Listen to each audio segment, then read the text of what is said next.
Doa penghapus rasa sedih dan kecewa karena putus cinta dan dirundung masalah. Siapa sih yang tidak sedih saat putus cinta? Siapa pula yang tidak terluka saat kekasih pergi tanpa sebab?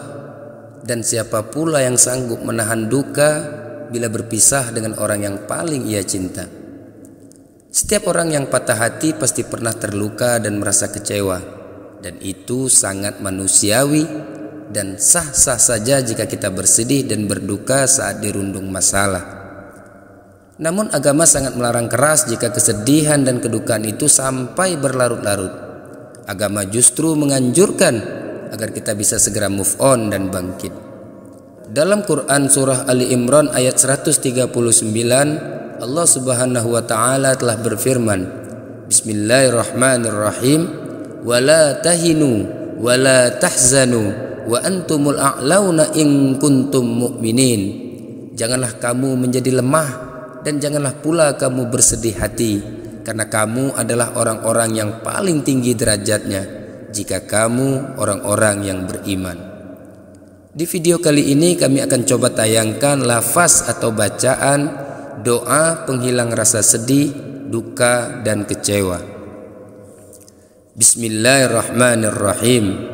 Allahumma inni abduka wa badu abdika wa badu amatika wa fi qabdatika nasiyati fi yadaika madim fi hukmuka adlum fi qada'uk as'aluka bi kulli ismi sammaita bihi nafsak aw anzaltahu fi kitabik أو علمته أحدا من خلقك أو استأثرت به في علم الغيب عندك أن تجعل القرآن ربيع قلبي ونور صدري وجلاء غمي وذهاب حزني وهمي.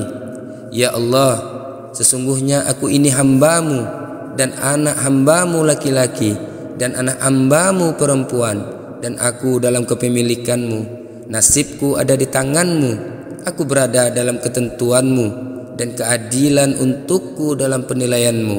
Aku memohon kepadamu dengan segala namamu yang kau sebut untuk dirimu, nama yang kau turunkan dalam kitabmu, nama yang kau ajarkan pada segelintir hambamu, atau nama yang hanya kau sendiri yang mengetahuinya dalam pengetahuan ghaib.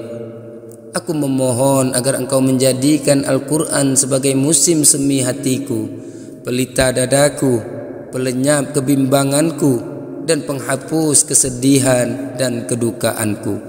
Sahabat muslim yang dirahmati Allah, doa tadi merupakan salah satu doa yang diajarkan langsung oleh baginda Rasulullah sallallahu alaihi wasallam dan dibaca manakala hati kita dalam keadaan sedih dan berduka, serta pada saat kita merasa kecewa dikarenakan beberapa masalah yang datang menerpa perjalanan hidup kita.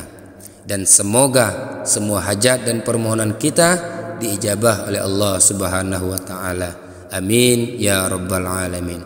Wassalamualaikum warahmatullahi wabarakatuh.